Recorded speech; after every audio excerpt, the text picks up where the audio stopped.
We're live from New Delhi. You're watching DD India Live, India's voice to the world. I'm Lipakshi Khurana, coming up in the next 30 minutes. As India's budget 2026 countdown begins, economic survey to be tabled in Parliament today, all eyes set on key growth and inflation signals. PM Narendra Modi interacts with energy sector CEOs as part of the ongoing India Energy Week, says India will play a decisive role in global energy demand-supply balance. Trump warns Iran time is running out for nuclear deal as US military builds up. Tehran says it's ready for nuclear deal but vows powerful response to any attack. Ukraine calls for energy ceasefire as Russia continues bombardments beyond the front line. Meanwhile, USA's work underway to reconcile territorial issue of Donetsk at trilateral talks. US Federal Reserve keeps rates unchanged amid political pressure, cites elevated inflation, stabilizing labor market, stocks edge higher, dollar pairs some gains.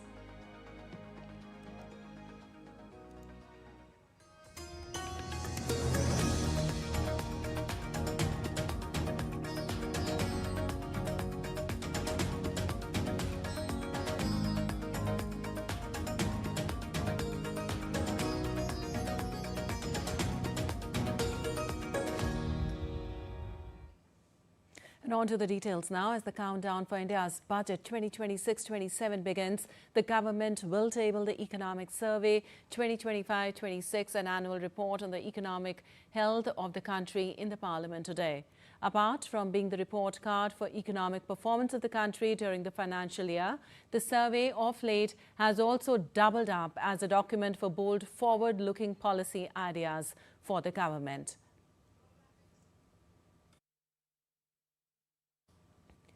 Now let's understand what is Economic Survey and who prepares it. Well, the Economic Survey is a very comprehensive annual economic review which is prepared by the Economic Division of the Department of Economic Affairs under the Ministry of Finance. The Economic Survey bears the name of the Chief Economic Advisor, who at present is Dr. V. Anantha Nageswaran. The Economic Survey presents an in-depth analysis of macroeconomic parameters, key fiscal and financial indicators, and forward-looking assessments.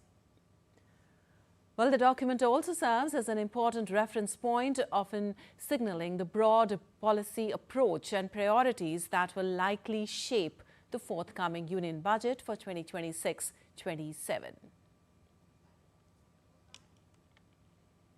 And on Wednesday, President Draupadi Murmu addressed the joint sitting of the members of both houses on the first day of the budget session. In her address, President outlined key achievements of the government while also highlighting focus areas such as economic growth, infrastructural development, social justice, technological advancement, and inclusive governance.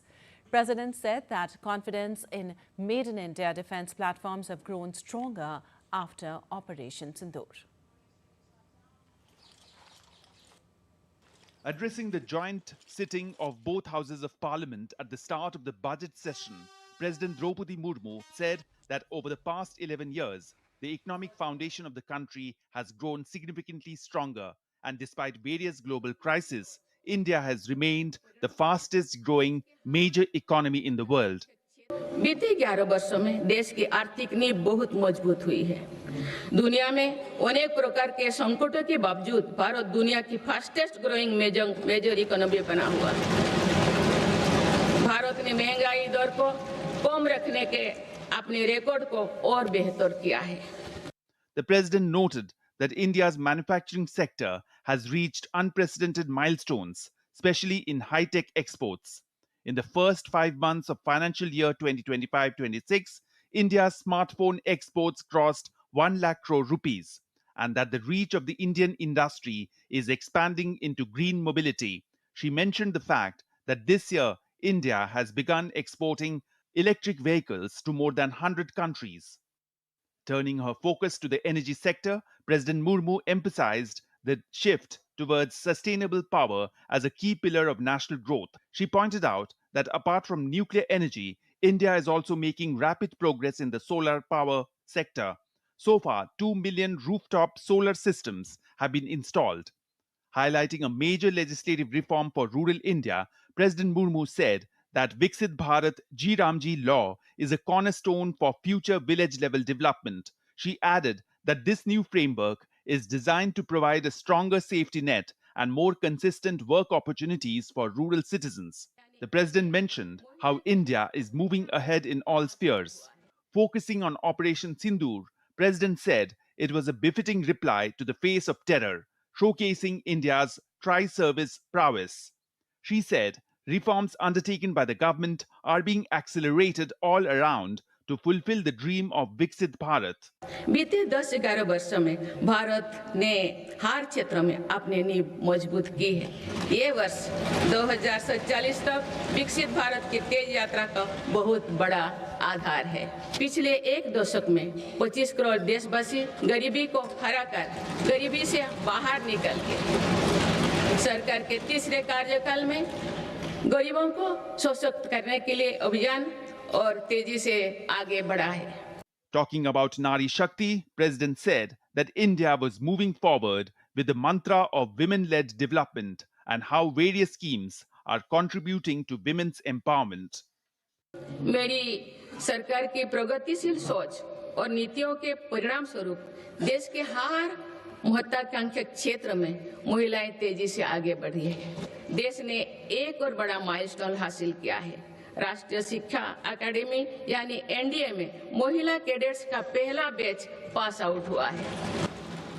PM Narendra Modi praised the president's address in a social media post on X. PM stated that today's address was comprehensive and insightful. It reflected India's remarkable development journey in recent times while showing a clear direction for the future. PM added that it reaffirmed our collective commitment to further speed up the reform express and the emphasis on innovation and good governance. Bureau Report, DD India. Well, with Budget 2026 approaches, focus is on simpler taxation and a wider tax base. Previous budgets have focused heavily on reducing direct taxes for the individuals and corporations to boost disposable income, consumption and corporate investment.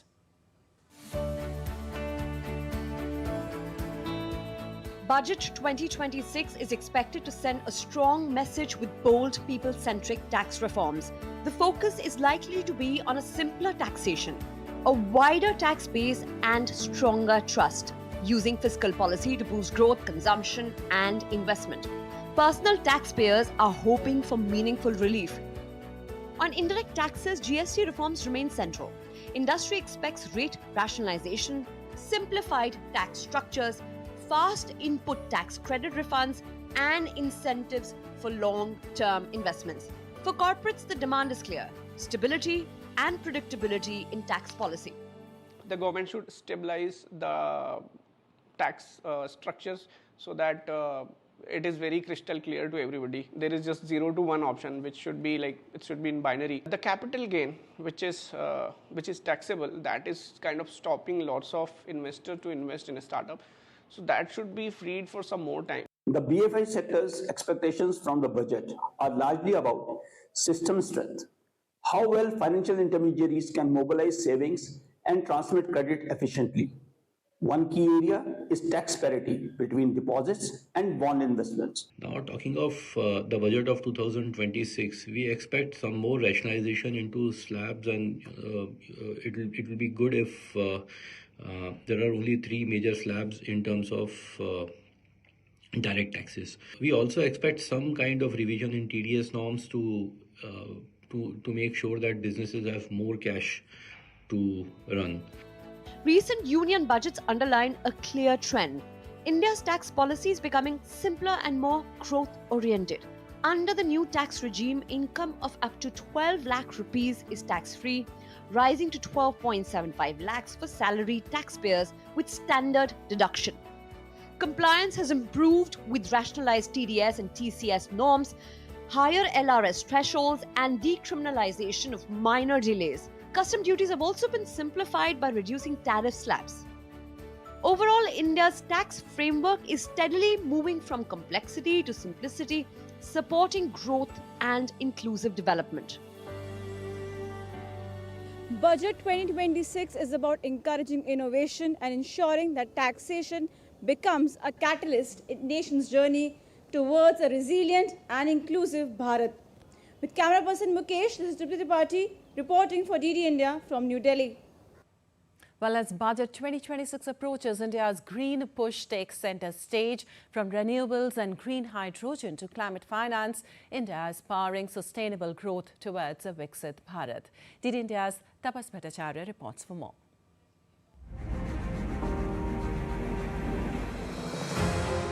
As India advances towards Viksit Bharat, the government's commitment to clean and sustainable growth continues to gain momentum, setting the context for expectations from the upcoming Budget 2026. The Ministry of New and Renewable Energies Budget 2025 stood at 26,549 crore rupees, marking a sharp 53.5% jump, an increase of over 9,250 crore rupees compared to the previous year. This expansion clearly underlined the centre's intent to fast-track India's green transition. A decade ago, the renewable energy budget was just rupees 956 crore. In 10 years, allocations have grown by an extraordinary 2,678%.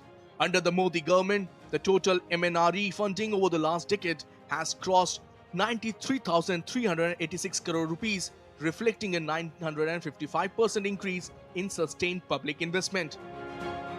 Budget 2025 underlined the government's clear push towards accelerating the clean energy transition with a strong focus on capacity addition, grid integration, and creation of a new clean energy ecosystem. Given the huge thrust to energy transition and the digital infrastructure, whose backbone again would be the green power, if you could expect certain domestic content requirement protection measures across the larger supply chain, wafers, ingots, eventually, or a clear policy directive, that provides more clarity, and possibly if there's some LTCG benefit for global investors to come in, I think that would bring in a lot more FDI, as opposed to that being shifted to various other countries in this volatile global political scenario. The year 2025 also proved to be a turning point, recording one of the highest annual additions of renewable energy capacity in India's history, led by a record solar installation and a revival in wind power. With India already crossing 250 gigawatts of non-fossil fuel capacity, expectations from Budget 2026 are high. With a strong focus on clean energy, green hydrogen and climate finance, India's Budget 2026 is expected to underline a clear message. Economic growth and environmental responsibility will move together, steering the nation towards a sustainable, resilient and a truly Viksit Bharat by 2047. With camera person Mukesh, this is Tapas Bhattacharya for DD India from Delhi. Well, Prime Minister Narendra Modi interacted with CEOs of the global energy sector as part of the ongoing India Energy Week 2026 on Wednesday. During the interaction, the CEOs expressed strong confidence in India's growth trajectory. They conveyed their keen interest in expanding and deepening their business presence in India, citing policy stability, reform momentum, and long-term demand visibility. While welcoming the CEOs, the Prime Minister said direct feedback during these roundtables helps refine policy frameworks, addresses sectoral challenges more effectively, and strengthens India's position as an attractive investment destination. Highlighting India's robust economic momentum, Prime Minister stated that India is advancing rapidly towards becoming the world's third largest economy and will play a decisive role in the global energy demand-supply balance. Prime Minister Modi observed that while the global energy landscape is marked by uncertainty, it also presents immense opportunity. He called for innovation, collaboration and deeper partnerships, reiterating that India stands ready as a reliable and trusted partner across the entire energy value chain. Also, the high-level roundtable saw participation from 27 CEOs and senior corporate dignitaries representing leading global and Indian energy companies and their institutions. And India and EU free trade agreement is being seen as an important milestone in one of India's most strategic economic partnerships. Designed as modern, rules-based trade partnership, various labor-intensive sectors such as textiles, leather and footwear, tea, coffee and others believe that the FTA responds to contemporary global challenges while enabling deeper market integration and protecting domestic priorities. Currently, the EU consumes around 12% of India's tea exports in value terms and nearly 55% of India's coffee exports in quantity terms, highlighting the strong demand for Indian produce. The EU is also one of the largest consumers of rubber products exported from India. With the implementation of this FTA, tariff reductions, improved market access and technology transfers are expected to significantly ease existing trade barriers, transaction costs, and address long-standing regulatory challenges. This would undoubtedly help widen India's export portfolio to the EU, both in value and quantity terms, and also support sustainable economic growth. And still to come in this edition of DD India Live.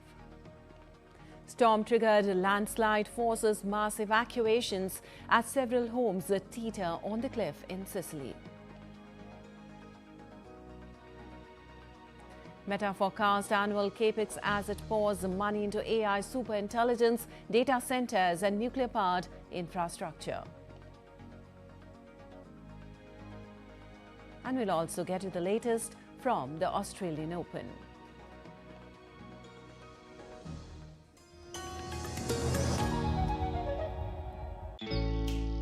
Jharkhand will mesmerize you with majestic nature, rich heritage and colorful culture. Hello.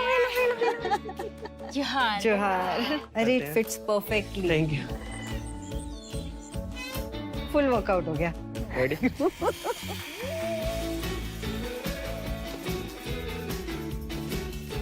Postcards from Jharkhand on National Geographic.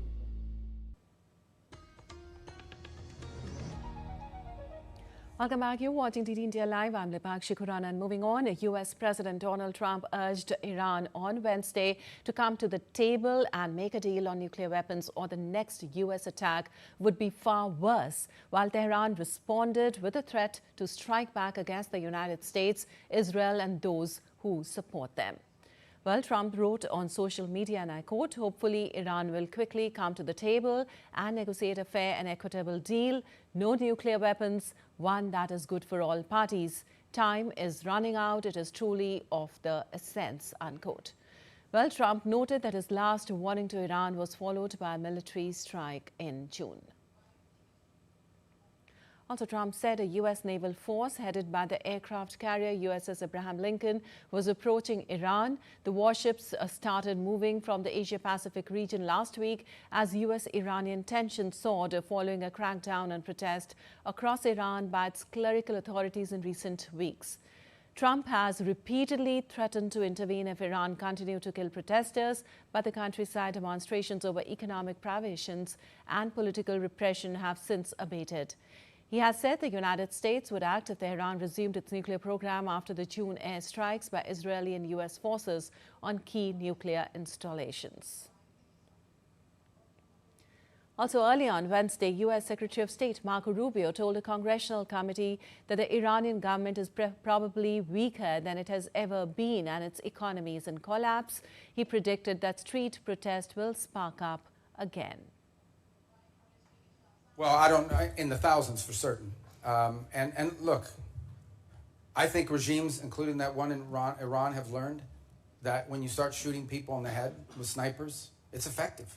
I mean, it works, and they've done it, and it's horrifying. And that's what we've seen. That regime is probably weaker than it has ever been. And the core problem they face, unlike the protests you saw in the past on some other topics, is that they don't have a way to address the core complaints of the protesters, which is that their economy is in collapse. Meanwhile, Ali Shamkhani, an advisor to Iran Supreme Leader Ayatollah Ali Khamenei, said in a post on X on Wednesday that any military action from the United States will result in Iran targeting the US, Israel and those who support it. Iranian Foreign Minister Abbas Araghchi warned on X that Iran's armed forces are prepared with their fingers on the trigger to immediately and powerfully respond to any aggression. Now, Araghchi said earlier he had not been in contact with US Special Envoy Steve Witkoff in recent days or requested negotiations. And Israel's Prime Minister Benjamin Netanyahu on Wednesday secured a majority in Parliament to pass his government's 2026 budget bill at first reading. Netanyahu has led a minority government since last year and on Tuesday voiced concern before the vote about securing the backing of ultra-Orthodox lawmakers who left the government in July. Failure to pass the budget by March 31st would automatically trigger the dissolution of Parliament and elections would have to be held before the end of the current parliamentary term in November. Well, the 120-member Knesset approved the budget bill at first reading by 62 votes to 55. Ultra-Orthodox parties, which left the government but are refusing so far to bring it down, threatened not to back the budget bill if Netanyahu does not make good on his promise to pass a law exempting religious students from conscription. And also the tension between Russia and Ukraine doesn't seem to rest as the call for energy ceasefire among Ukrainians are growing. The last two Russian missile and drone attacks on the capital Kyiv in January left about 1 million people without electricity and 6,000 apartment buildings without heating. After weeks of repair, about 700 buildings still lack heat. Energy Minister Denai Shaimel, writing on Telegram after a meeting devoted to energy on Wednesday, said lakhs of Kyiv households remained without power. Now, President Volodymyr Zelensky said this month Ukraine's damaged energy system was meeting only 60% of the country's electricity needs this winter, with electricity generation capacity of 11 gigawatts against a need of 18 gigawatts. Maximum electricity imports from EU countries combined with power cuts across entire regions are allowing the system to remain balanced nevertheless. With no breakthrough during the trilateral talks between US, Russia and Ukraine, US Secretary of State Marco Rubio said that there is active work underway to reconcile the territorial issue of Donetsk at US-mediated talks to end Russia's conflict in Ukraine. Also, Russian President Vladimir Putin has repeatedly said Russia will take all of Ukraine's Donbas region, of which Moscow's forces control 90% by force, unless Kyiv gives it up in a peace deal. Donetsk is part of the Donbas region. Meanwhile, Kyiv has said it will not gift Russia territory that Moscow has failed to win on the battlefield. Polls show little appetite among Ukrainians for territorial concessions.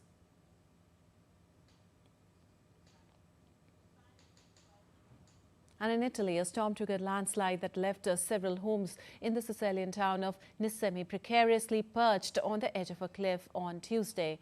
More than 1,500 people have been evacuated in Nissemi after a landslide left buildings hanging over a collapsing slope, fueling anxiety and anger among the residents. Buildings were overhanging the edge after large sections of the slope gave away. Nissemi is located on a plateau that authorities say is slowly collapsing towards the plain below. Well, early on Monday, the Italian government declared a state of emergency for Sicily, Sardinia and Calabria after severe storms hit the regions last week. And out of some business news now, the U.S. Federal Reserve on Wednesday kept interest rates unchanged, citing a resilient economy and easing risk to both inflation and employment, an outlook that could signal a lengthy wait before any further reductions in borrowing cost. Fed Chair Jerome Powell said economic strength has continued to exceed expectations, prompting policymakers to hold the benchmark rate at 3.5 to 3.75% by a 10-2 vote. He noted the central bank is well placed to judge if future easing is necessary, depending on shifts in inflation or labor market conditions. Well, Meta reported quarterly earnings on Wednesday that beat market expectations, driven by high revenue and heavy investment in artificial intelligence.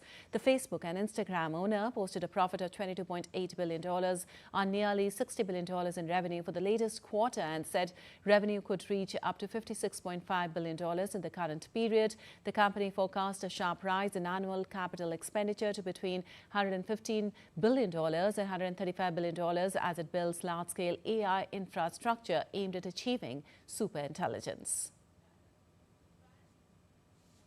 And in sports, an Australian Open world #1 Aryna Sabalenka will take on Ukraine's Elina Svitolina in the first women's singles semi-finals on Thursday. Svitolina faced Sabalenka in the semi-finals with a 10-0 record in the 2026 season and a perfect campaign in Melbourne, during which she has not lost a set so far.